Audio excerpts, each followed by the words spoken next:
Voilà. Bonjour à tous et à toutes qui êtes arrivés ou sont en train d'arriver dans ce webinaire. Je suis ravie de vous accueillir pour cette heure ensemble sur les indicateurs sensibles au genre. On est déjà 55 dans le webinaire et comme le disait Yolanda, plus de 500 personnes, presque 600 se sont inscrites. Donc, on va voir qui, qui sera présent. On voit donc un certain engouement pour ce sujet qui effectivement est très important selon nous. Donc pour moi, je m'appelle Chloé Devlin et je suis ici avec Yolanda Butter, ma collègue. Elle est une de nos experts principales sur le genre à MDF et c'est elle qui va nous guider sur le contenu du webinaire. Mais avant cela, je vais faire un bref point sur les aspects techniques du webinaire pour que ça se passe bien. Donc tout d'abord, sur l'utilisation de Zoom. Vous voyez en bas, vous avez différentes icônes. Et alors, la première, c'est le son. Donc, vous êtes automatiquement, quand vous entrez dans la réunion, vous êtes sur silencieux, mais évidemment, vous pouvez réactiver le micro quand vous prenez la parole, et puis le désactiver pour éviter les sons de fond. Ensuite, la vidéo. Hop, voilà. Sur la vidéo, vous pouvez également cliquer pour activer ou désactiver la vidéo. L'icône participant, vous pouvez voir qui est dans la réunion et vous pouvez également, si vous cliquez sur votre vidéo, il y a 3 petits points en haut à droite. Vous pouvez également renommer votre vidéo afin qu'on sache votre nom et votre organisation. Si évidemment ça ne pose pas de problème de confidentialité, mais sinon c'est toujours plus agréable de savoir d'où viennent les personnes et ce qu'elles font.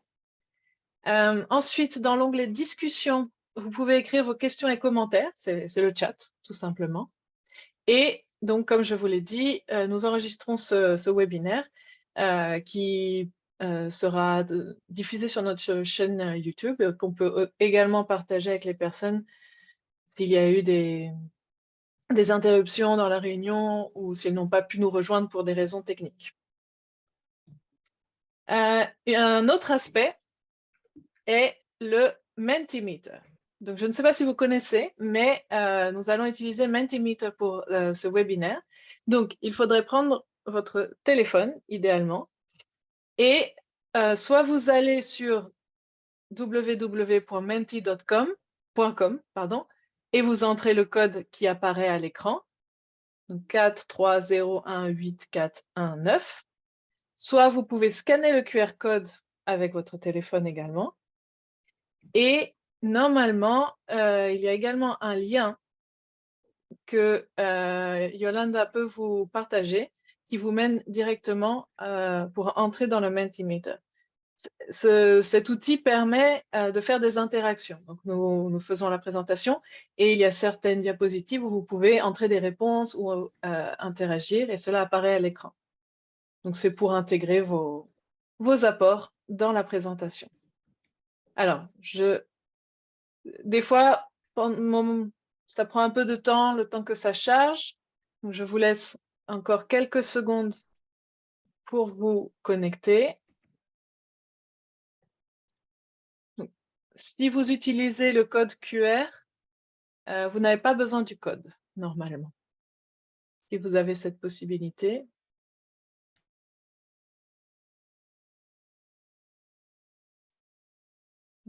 Bon. Dans le pire des cas, lorsqu'il y a les interactions, le code apparaît à nouveau. Donc, vous pouvez, si là, tout de suite, ça ne marche pas, vous pouvez réessayer également tout à l'heure. Pas de panique, ça devrait bien se passer. Ensuite, ça, c'est sur les aspects techniques. Très rapidement, qui nous sommes? Nous sommes MDF, donc une entreprise spécialisée dans le développement international.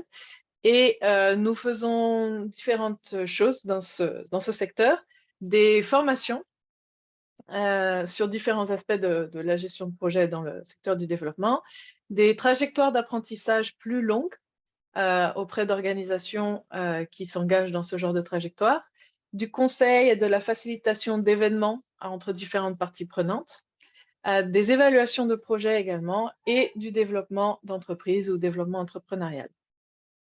Nous avons des bureaux dans 10 pays différents. Donc, Yolanda et moi sommes aux Pays-Bas, mais vous voyez, nous avons également un bureau en Belgique, au Ghana, au Bénin, au Kenya, en RDC, au Bangladesh, au Myanmar, au Birmanie, et en Indonésie. Et nous avons un deuxième qui vient d'ouvrir au Kenya, qui n'apparaît pas ici, mais qui est présent. Et avec tous ces bureaux, nous avons également 140 experts qui travaillent sur les sujets que j'ai mentionnés avant. Vous avez un aperçu ici, mais tout le monde n'y est pas. Ça ne rentrait pas dans une seule diapositive. Donc voilà un peu pour notre organisation. Et nous deux, nous sommes, moi, Chloé Devlin et Yolanda, qui est donc une des expertes principales sur le genre à MDF. Elle a travaillé dans différents pays. Elle a vécu 9 ans au Niger notamment, à faire de la gestion de projet dans différents secteurs, comme tu me corrigeras, Yolanda, mais notamment l'agriculture et le développement communautaire. Et elle s'est spécialisée sur ces questions-là. Et donc, c'est une de nos références ici. Et alors, ici, il y a aussi Chloé Devlin, et elle vient de nous rejoindre au MDF, puisqu'elle a une très forte expérience dans la question de migration, déjà plus de 10 ans. Et évidemment, en tant qu'expert genre, je l'ai pris tout de suite pour m'accompagner dans cette trajectoire, parce que le genre, elle est partout. Et oui, Chloé garde un enthousiasme énorme pour embrasser cette question et l'inclure dans toute question avec laquelle elle travaille. Donc, bienvenue à tous. Et il y a toujours des gens qui nous rejoignent. C'est impressionnant. Et ça nous rend un peu nerveux. Hein? Il ne faut pas penser que ça nous fait rien. On est vraiment très heureux et très fiers aussi que tellement de gens embrassent en fait cette question de genre, et il faudrait en connaître plus. Oui, nous sommes déjà 85, 86. Donc très brièvement, le programme d'aujourd'hui. Donc on va commencer avec une question. Pourquoi le genre est important, juste pour entrer en matière. Et ensuite, nous échangerons sur comment mesurer le changement avec les indicateurs de genre. Et enfin, on terminera avec une courte discussion en groupe de 4 personnes. On vous répartira donc dans des groupes à la fin du webinaire. Yolanda, la parole est à toi. Oui, donc je me suis trompée un petit instant parce que tu avais exclamé pourquoi le genre. Donc, je me suis dit pourquoi le genre? Et c'est justement la question qu'on se pose. Pourquoi le genre? Pourquoi inclure une lunette genre dans les interventions que nous faisons? Les interventions à travers les projets, programmes et autres. Qu'est-ce que vous en pensez? Donc, nous voudrions que vous allez vers le Mentimeter. Et donc, ça veut dire vous allez chercher le www.menti.com et puis utiliser le code, elle est en haut hein, sur l'écran, le code 43018419. On voit déjà une réponse et on entend les 86 autres. Il y a toujours des gens qui entrent. tu les prends, oui. Donc, on voit pour la question de l'efficacité, la question de l'égalité, l'inclusion, valoriser la diversité. Oui, l'approche inclusive, super intéressant, parce que l'inclusion veut dire que ça va au-delà le simple division homme-femme, non? Le genre parle aussi l'inclusion des autres groupes, les jeunes, les filles, les garçons, mais aussi les vieux, hein? Les vieilles femmes, les vieux hommes, les gens qui vivent avec un handicap ou qui sont différents de nous, qui ont une autre religion, qui ont une autre ethnie, et donc qui ont une perception sur le monde différente de la majorité. Et donc, c'est lié avec une perception, hein, les perspectives, où est-ce qu'on veut aller avec ce monde. Oui, on veut aller dans ce monde ensemble, et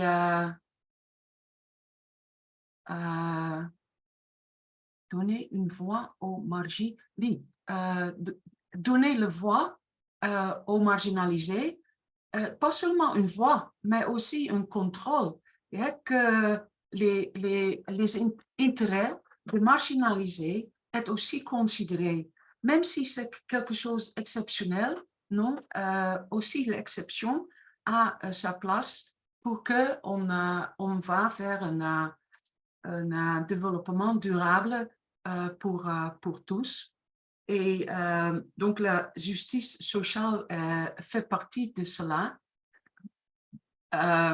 Et c'est aussi en offrant des opportunités qui ne rejoignent pas seulement les intérêts d'un groupe majoritaire, mais aussi ceux qui sont minoritaires ou qui ont une voix moins dominante dans les processus de prise de décision, le contrôle sur les ressources, etc. Mais finalement, malgré le fait qu'il y a toujours des gens qui ajoutent, leur idée de genre, on note que pour ce groupe, l'inclusion est le plus dominant, ensemble avec la question de l'équité et l'égalité.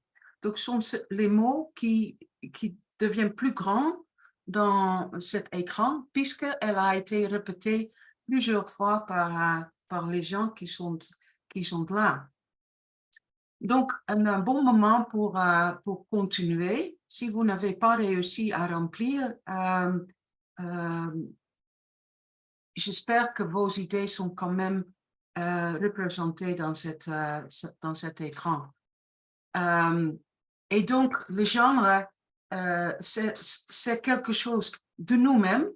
Le genre, c'est que nous sommes avec notre voix, avec nos besoins pratiques, avec nos besoins stratégiques, et ce qu'on cherche avec l'intégration de genre dans nos interventions, dans nos organisations, dans notre famille, dans notre communauté, c'est aussi de changer le statu quo pour que le marginalisé n'est plus marginalisé, mais écouté et sera pris en compte dans ses besoins pratiques et ses besoins plutôt stratégiques.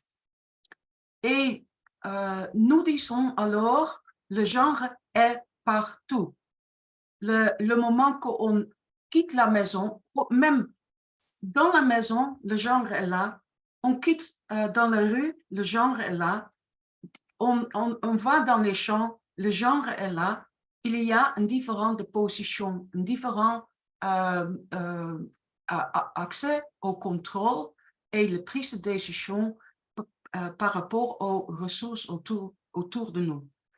Cette différence n'est pas toujours égale, ni équitable, ni assure une inclusion.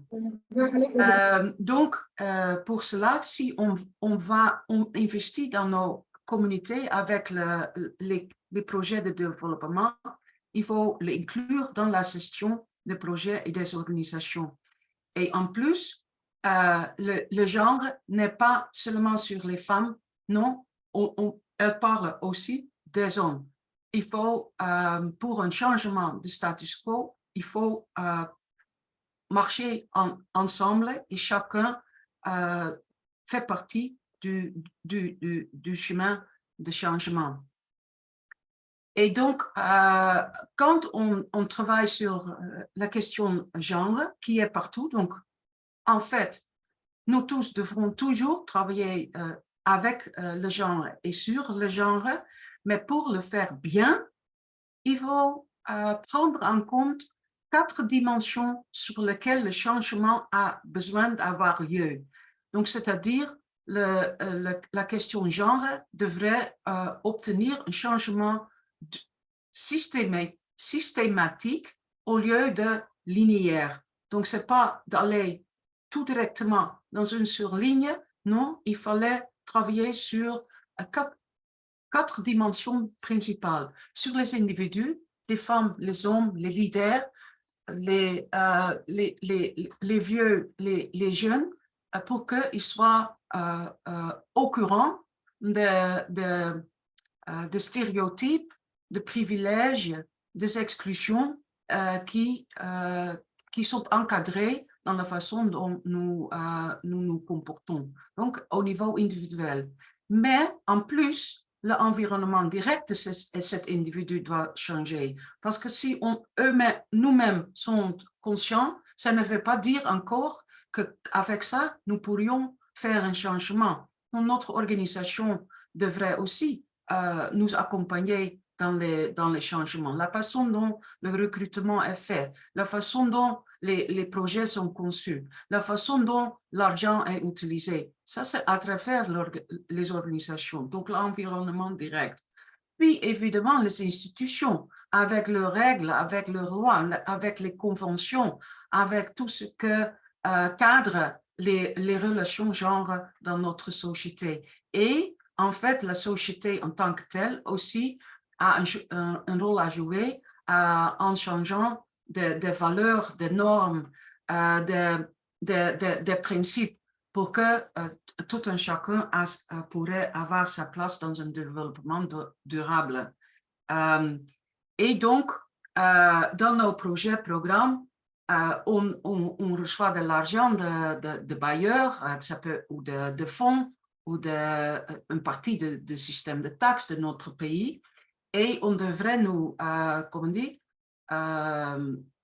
rapporter sur nos résultats, mais aussi, on devrait aussi savoir si on est en train d'obtenir les résultats pour lesquels on est en train de travailler. Donc, dans les projets et programmes, nous travaillons avec des indicateurs qui nous informent si on est sur le chemin. Et donc, si on cherche ces indicateurs devraient être aussi sensibles au genre. Mais, qu'est-ce que c'est un indicateur sensible au genre? Souvent, on pense que si on compte le nombre des hommes et des femmes, ou le nombre de filles ou de garçons, on est sensible au genre. Non, justement, c'est le contraire. On est loin de cela. C'est au moment qu'on a des indicateurs qui se définissent comme le suivant. Il faut être clair dans l'indicateur, la position des femmes et des hommes à un moment précis et au fil du temps, et qui compare les écarts entre les sexes ou entre les groupes sociaux pour lesquels nous définissons un changement. Non, ça c'est évidemment un peu abstrait, donc je voudrais aller avec vous vers quelques exemples. soyez clair, cette définition que je donne ici, c'est une définition de UN Women, les Nations Unies pour les femmes. C'est donc une définition officielle bon, mais elle est un peu abstraite. Donc, nous voudrions encore une fois faire un petit jeu avec vous. J'ai ici 3 indicateurs. Peut-être vous le reconnaissez de vos projets, peut-être non, mais laissons-nous voir. À partir de la définition que je vous ai donnée, c'est que l'indicateur devrait parler des hommes et des femmes et devrait montrer un changement dans le temps et puis montrer le changement dans l'écart des hommes en comparaison de femmes ou l'envers. OK, laissons-nous voir.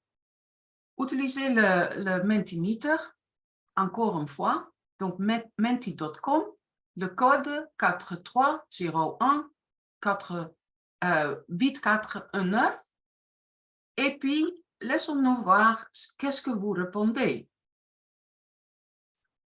On a déjà plus de 107 personnes. Ça, c'est, je ne sais pas si, ça, c'est pas un indicateur genre. Ça peut être un indicateur performant, mais pas encore genre.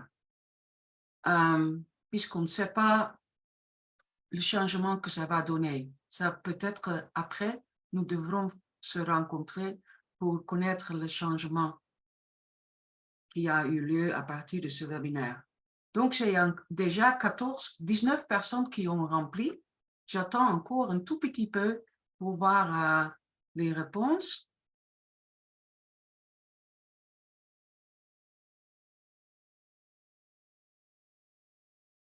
Il y a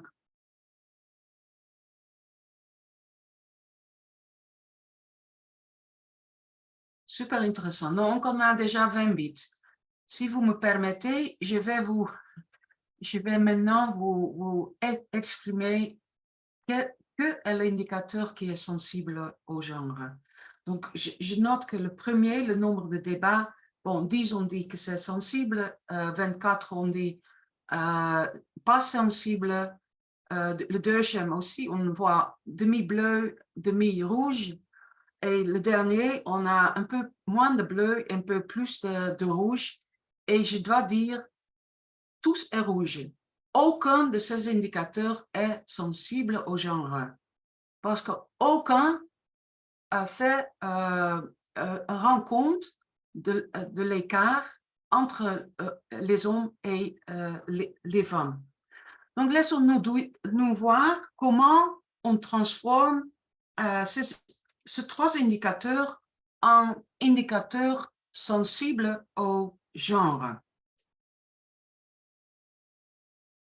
Le premier, on a le nombre de débats avec les chefs religieux sur les mutilations féminines.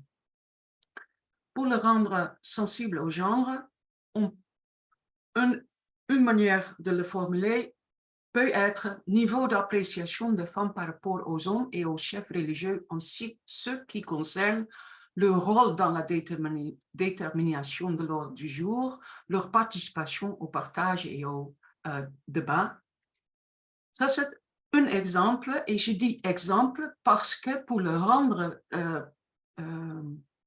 sensible au genre, il est aussi important de connaître la situation précise dans le contexte où le projet intervient et aussi ce que, en fait, les utilisateurs du changement, les services qui sont conçus par le programme ou le projet, qu'eux aussi se reconnaissent dans cet indicateur.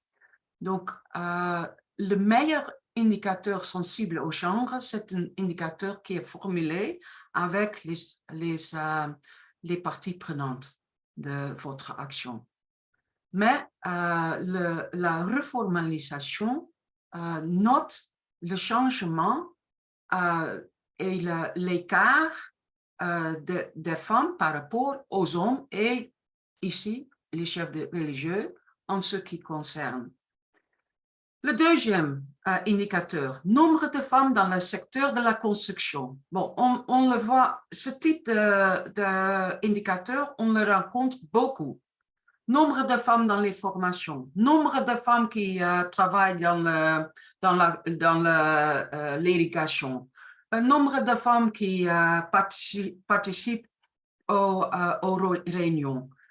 Tout cela, ce n'est pas sensible au genre. Ça devient sensible si on compte le nombre de femmes par rapport aux hommes qui indiquent que le travail a été basé sur une décision libre et le niveau auquel le travail peut être combiné avec d'autres travaux. Donc, la reformalisation intègre en fait les intérêts stratégiques des femmes par rapport au contrôle de son propre travail. Il y a beaucoup de ménages où la femme n'est pas libre de dire, bon, je ne veux pas travailler dans le champ parce que je dois amener mon enfant à l'hôpital. Non, ça c'est une décision faite dans beaucoup de cas, c'est une décision faite par le responsable de ménage, l'homme. Et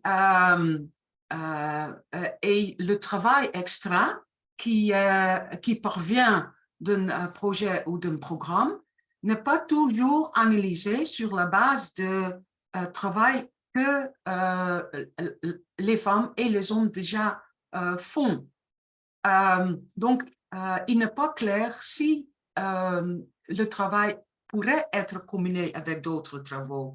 Et donc, dans l'informel, on voit souvent que les vieux vont faire le travail qui reste parce que la femme n'est plus là et où les enfants vont le faire, ayant une conséquence sur leur accès à l'éducation. Et souvent, ce sont les filles qui devraient donc s'occuper des tâches qui ne pourraient plus être faites par la femme.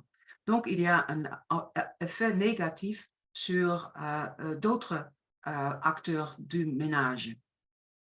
Donc, le nombre de droits civiques connus par les bénéficiaires, donc aussi ici, la sensibilité sera faite si on le formule comme suivant, nombre d'hommes par rapport aux femmes et ou à d'autres groupes spécifiques qui connaissent des droits civiques spécifiques. Désagrégué selon les différents aspects des droits civiques, c'est avec un point d'interrogation et un point d'interrogation parce que ça dépend aussi qui devrait être informé sur ce genre d'indicateur.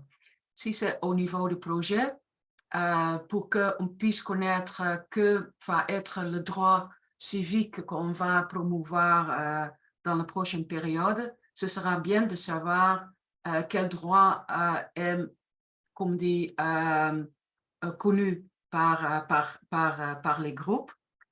Mais par exemple, un bailleur qui se trouve à La Haye, la capitale de Pays-Bas, eux, bon, peut-être sont moins intéressés à une telle question. Donc, un indicateur devrait aussi avoir un rôle et un rôle dans la façon dont on gère le projet ou on rapporte aux bailleurs ou de financeurs de programmes. Donc, comme vous voyez, ce n'est pas très facile de formuler un indicateur genre et nous notons que le mieux sera de le faire ensemble avec un petit groupe et en utilisant aussi un feedback des utilisateurs de vos services, donc des parties prenantes. Par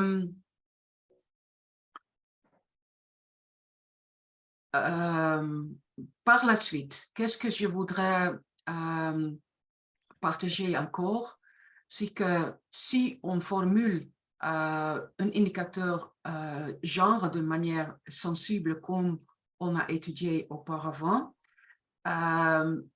on sera mieux informé sur la qualité du changement avec cette perspective d'égalité de sexe, comme vous avez aussi exprimé dans la première question, de la recherche d'égalité, d'équité.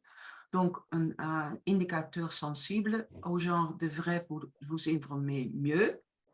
Et elle enlève vous informer pas seulement sur l'accès, mais aussi sur l'aspect contrôle équitable des ressources, de la prise de décision et des opportunités qui se présentent.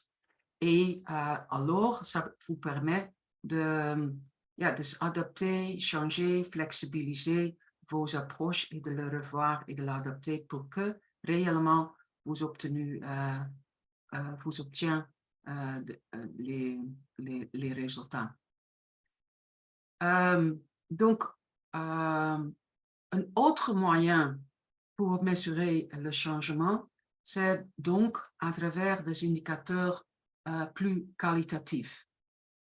Mais souvent, on dit, ah, les indicateurs qualitatifs, ah, c'est trop subjectif, c'est trop compliqué, on ne peut pas les quantifier, donc ça ne fonctionne pas pour nous. Bon, nous disons, c'est une réflexion un peu erronée. Donc, nous voudrions partager un exemple que nous avons fait avec un très grand programme qui travaille dans une vingtaine de pays sur un programme de récupération naturelle des environnements. Donc, ils travaillent un peu dans le monde entier. Et ce que nous avons fait avec eux, c'est qu'il y avait 5 indicateurs principaux pour le programme entier. Donc, l'accès aux terres et aux services, le régime foncier, les droits fonciers, la prise de décision et la gouvernance, l'accès aux ressources de production et la participation à des pratiques intelligentes en matière de climat. Ça, c'était et sont encore les 5 indicateurs principaux sur lesquels tous les pays reportent et se responsabilisent. Mais, comme vous voyez, il n'y a pas un élément sensible au genre. Donc, qu'est-ce que nous avons fait? On a fait un système de scoring de 1 à 5 pour chaque indicateur. Et dans ce scoring, on a utilisé une formulation genre sensible. Et on a demandé de donner un score avec les évidences. Donc, chaque pays a fait cela et a donné les évidences pourquoi il donne ce score par rapport au changement de genre pour chaque indicateur. Et on pourrait donc comparer les différents pays sur le changement de genre vis-à-vis ces 5 indicateurs. Donc, ceci a permis de réfléchir et de dialoguer sur les objectifs qu'on voudrait atteindre et surtout sur le comment. On répète maintenant cet exercice de manière annuelle, mais accompagné par des dialogues au niveau local, donc là où on intervient, au niveau pays et au niveau global international. Et à chaque niveau de dialogue, il y a donc une discussion pour adapter la stratégie locale, la stratégie nationale, la stratégie internationale, pour que sur les 5 indicateurs, on arrive à obtenir un changement. Donc, on pourrait suivre de manière qualitative et quantitative le changement genre par rapport à notre intervention. Donc, en répétant un peu les éléments clés qu'il faut prendre en compte dans votre système de suivi pour le changement équitable et égalitaire pour le genre dans le domaine que vous travaillez. Donc, vos outils devraient cartographier l'écart entre les sexes et c'est à vous à définir quel groupe nous parlons, mais en considérant les besoins pratiques et les intérêts stratégiques. Et les intérêts stratégiques pour les femmes, c'est souvent la liberté de prendre des décisions sur son travail, sur les ressources qu'elle obtient à travers l'intervention qu'elle fait. Donc, l'idée est souvent que quand la femme gagne de l'argent, plus de l'argent, elle sera aussi, comme dit, elle aura aussi le pouvoir de décider sur comment cette revenu peut être utilisé. Ce que dans beaucoup de cas, c'est faux. Et en plus, on pense aussi que la femme devient plus forte, mais quand on regarde sur la violence domestique, on voit souvent que la violence au sein de ménage augmente. Donc, le contrôle sur son corps devient moindre. Et donc, il fallait, dans les outils cartographiques ou les outils d'analyse genre, on suit le changement sur le contrôle de son travail, des ressources et son corps. Et donc, les outils doivent donc prendre en compte les besoins de tous et donc choisir qu'est-ce que va être la priorité et donc sur quoi on va budgétiser notre projet. On dit souvent qu'il n'y a pas de l'argent, donc on ne le fait pas. Non, il faut prioriser différemment si on veut réellement travailler vers un monde qui est meilleur pour nous tous. Les outils avec lesquels nous travaillons devraient être responsabilisants, donc devraient être composés, développés avec les parties prenantes ou donc les utilisateurs de nos services. Et ils doivent permettre à aider à démontrer la transformation. Et la transformation, c'est ce changement qui a lieu dans les 4 domaines. Donc, au niveau individuel, au niveau de l'organisation, les communautés, au niveau de nos institutions, au niveau de notre société. Donc, les valeurs et les normes qui règnent. Si on n'intervient que sur une seule partie, par exemple, les formations continues des paysans, là, on n'aura pas un changement durable. Il faut aussi changer les autres aspects. Et si on ne peut pas le faire soi-même, il faut créer des partenariats avec d'autres qui le font.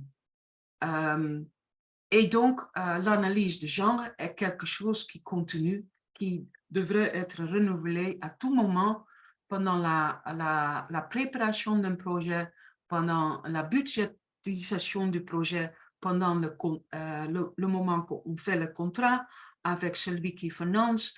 Il faut le faire au moment de la mise en œuvre.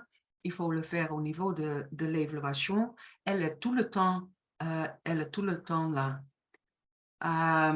Donc, ça, c'est un peu notre message clé.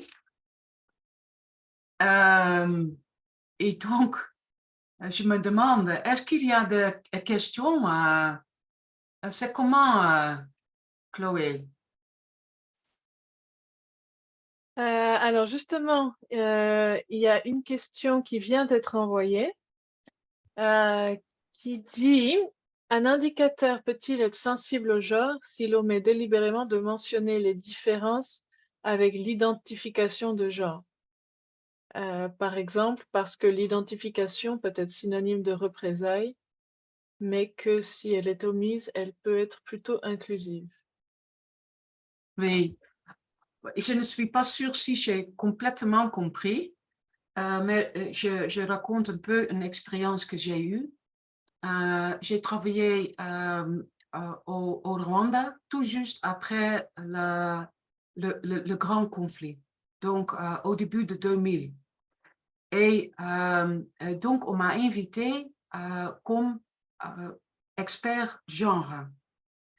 En fait, le travail réel était un travail sur les relations entre les Hutus et les Tutsis. C'était pas du tout lié avec les femmes et les hommes, mais c'était surtout sur les relations Tutsi et Hutu. Mais après ce conflit énorme, nous ne pourrions pas travailler sur cela de manière officielle parce que on avait déclaré que les deux groupes ethniques n'existent plus. La loi ne l'a plus permis de créer cette différence. On a ça aussi pour le genre et la sexualité.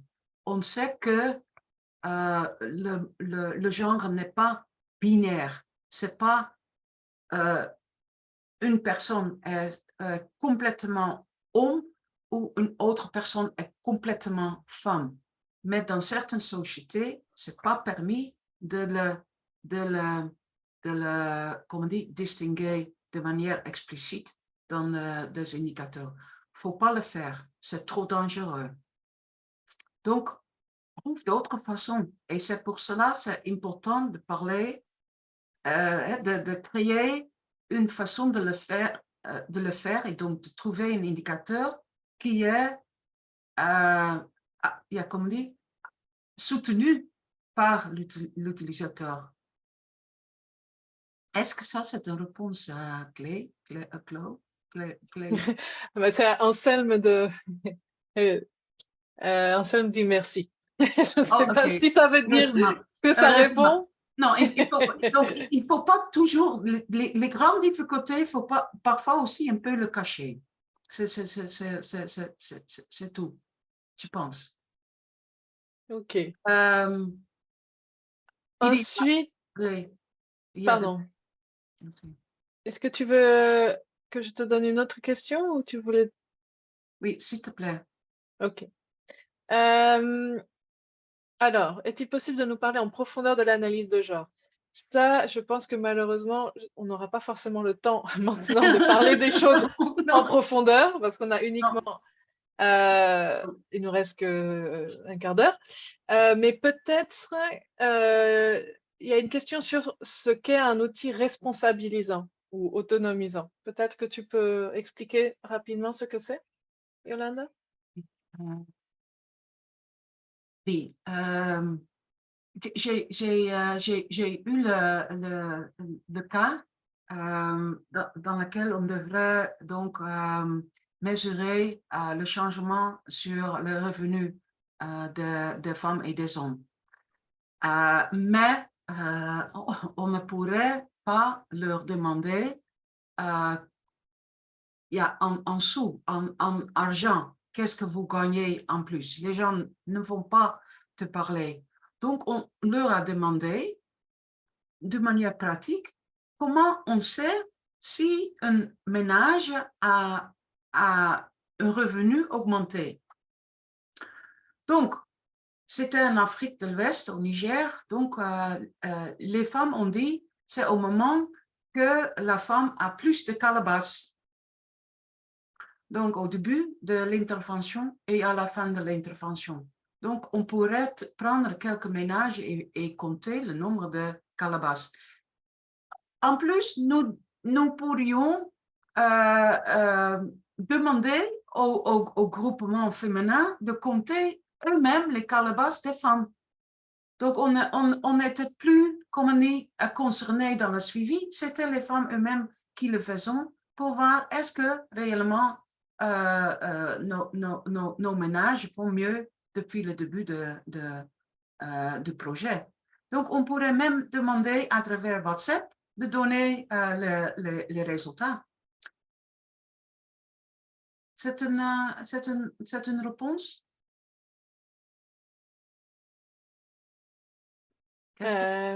C'était Scandia. Donc, j'espère que ça répond à votre question. OK, super. Donc, en een autre, c'est évidemment l'histoire, récolter des histoires. Donc, ça aussi, les gens peuvent le faire souvent eux-mêmes. Demander aux gens, hey, est-ce que vous pourriez nous donner des histoires de personnes qui ont réussi dans un certain objectif. On a fait ça aussi au Burundi en demandant que a été le changement le plus significatif jusqu'à aujourd'hui. Et on a lancé une compétition des histoires, les meilleures histoires, et qui sont parvenues par le projet. Et on a choisi l'histoire le plus significatif de toutes les histoires significatives. C'était complètement fait par les parties prenantes eux-mêmes. Et les gens étaient super fiers, très, très fiers. Est-ce qu'on prend une dernière question, Yolanda? Oui, peut-être Oui? 48. Ok, peut-être une question à l'oral. Jules Vincent, vous avez levé la main, on vous écoute. Oui, bonjour Chloé. Je suis Bonjour. très ravie puisque ma première fille s'appelle aussi Chloé, elle est très intelligente. Ah, c'est pas moi quand même. Voilà. Mais vraiment, je vous remercie par ce webinaire puisque ça vient de rectifier beaucoup d'études de ce qu'on faisait lors de l'élaboration du projet, lorsqu'on était en train de formuler surtout plus les indicateurs. Je suis Jules Vincent, je viens de la RDC, précisément dans le Nord Kivu, dans un projet financé par Exeper et FEDAVACO. Ce projet développe les chaînes de valeur agricoles, donc nous sommes dans les maïs, les cafés et les manioc, et nous accompagnons les petits producteurs. Et moi, je suis chargé de l'organisation du marché et de la thématique, puisqu'on comprend que les femmes jouent un grand rôle dans le développement des chaînes de valeur. Moi, je n'ai pas vraiment une question, mais c'est une demande, puisque je viens de voir vraiment, puisque nous sommes en train d'élaborer la troisième phase de notre projet, et on va inclure nécessairement, puisque c'est une demande de nos bailleurs, on doit écrire la notion, donc ici, la thématique genre, et je suis en train de voir vraiment qu'on formulait très mal nos indicateurs, très très mal nos indicateurs. Je vous remercie encore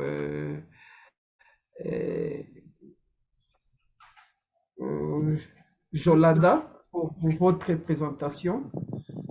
Mais je voulais seulement demander ceci. Est-ce qu'à un moment donné, j'étais embrouillé par l'Internet, si rapidement, puisque nous sommes dans cette phase-là de l'élaboration du projet, si rapidement vous pouvez nous donner dans un bref délai cette présentation.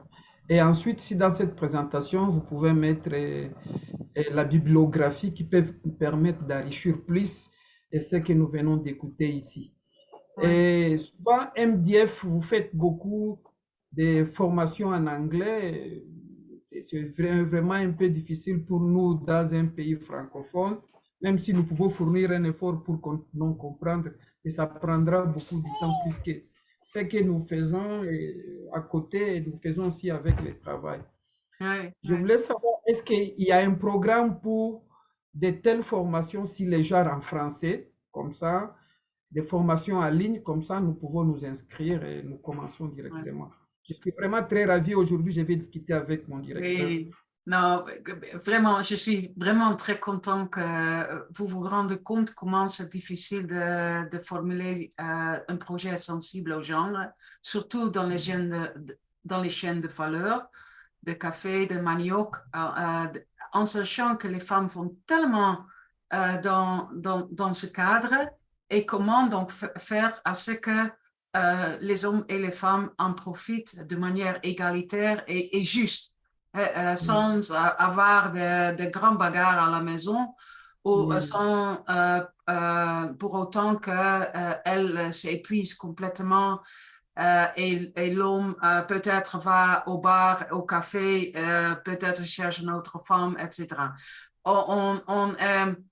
C'est pas ça que nous cherchons ensemble. Donc, je suis vraiment ravie de vous écouter. Donc, la bonne nouvelle, c'est que nous avons un bureau MDF à Goma. Il y a même Dani qui est présent. Dani, tu peux parler aussi? Tu es là, donc tu peux te faire connaître. Nous faisons à partir de Goma des interventions, comme on dit, orientées vers le client. Donc, on n'a pas de formation fixe, mais quand vous connectez avec Dani, il va vous aider à formuler un petit projet pour qu'on puisse travailler avec votre organisation ou avec vos partenaires, etc. Et l'autre bonne nouvelle, c'est que oui, on a donc bientôt cette formation qui commence le 10 juillet. Et là, nous travaillons sur les indicateurs genre, mais aussi sur l'analyse genre, aussi sur le genre dans nous-mêmes, dans notre personnalité. On travaille sur le genre dans l'organisation et tout est en ligne. Le matériel est en ligne. Oui. Et en plus, oui, nous sommes prêts pour donner ce même webinaire à votre organisation et avec une petite discussion qui peut en suivre. Maintenant, on a 1 heure, mais nous pourrions travailler avec votre organisation ou vos partenaires pendant 1 heure. Et puis, on a 1 heure pour qu'on travaille directement sur votre projet. Donc, ce genre de choses sont possibles. Et en fait, toutes nos formations sont disponibles en français si on le demande. Donc, si vous notez, c'est en anglais, contactez-nous et on va voir comment faire pour que ce soit disponible en français. En ce moment, nous travaillons avec un groupe de Mali où nous, comme on dit, changeons l'anglais en français. Et en plus, on le fait aussi comme on dit, orienté vers la réalité de gens de Mali. Donc, et on a une équipe francophone au MDF. On a au Bénin une équipe très forte, aux Pays-Bas et à Goma. Oui, d'accord. Ouais. Donc, merci pour... Donc, prenez contact avec nous. Chloé, tu peux partager ton email dans le chat. Et pour des questions précises, vous pourriez nous contacter. Merci Jolanda, vraiment c'est très ravi. Doute ce soir, je vais partager avec mon directeur si ce sujet, il sera très ravi, je crois, puisque c'est un problème qui nous prend à cœur. Surtout au niveau des coopératives agricoles, nous connaissons beaucoup de problèmes quand nous faisons la vente groupée. Les hommes n'acceptent pas, les femmes amènent leurs produits dans la coopérative.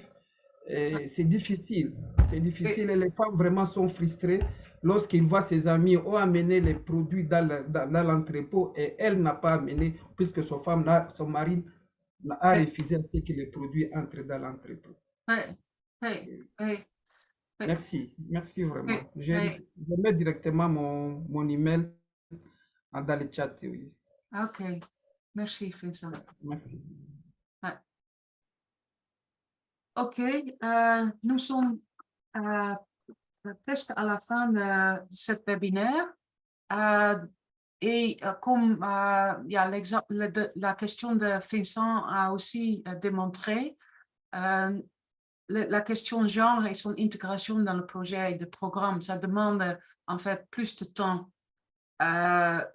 dans l'apprentissage pour le bien faire. Donc, cette heure, ce n'est qu'une goutte pour que l'intérêt un peu soit dynamisé. C'est-à-dire, vous pourriez donc nous contacter personnellement et on espère que un petit groupe de gens qui sont présents ici s'intéresse à nous rejoindre dans le cours qui commence le 10 juillet, bientôt, et nous sommes prêts à le faire. Chloé, je donne la parole. Oui, tout à fait. Donc là, sur la diapositive, vous avez une capture d'écran du site. J'ai également mis le lien dans le chat pour la formation si elle vous intéresse et si vous en avez l'opportunité. Alors, j'ai vu qu'il y avait beaucoup d'autres questions dans le chat, mais évidemment, nous n'avons pu que répondre à certaines.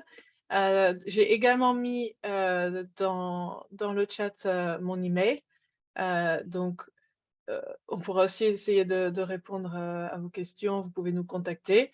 Donc, il nous a semblé important de vous laisser aussi un petit temps d'échange entre vous sur ce que vous considérez comme important, ce qui a été dit dans ce webinaire ou dans la mesure des changements de genre de manière générale.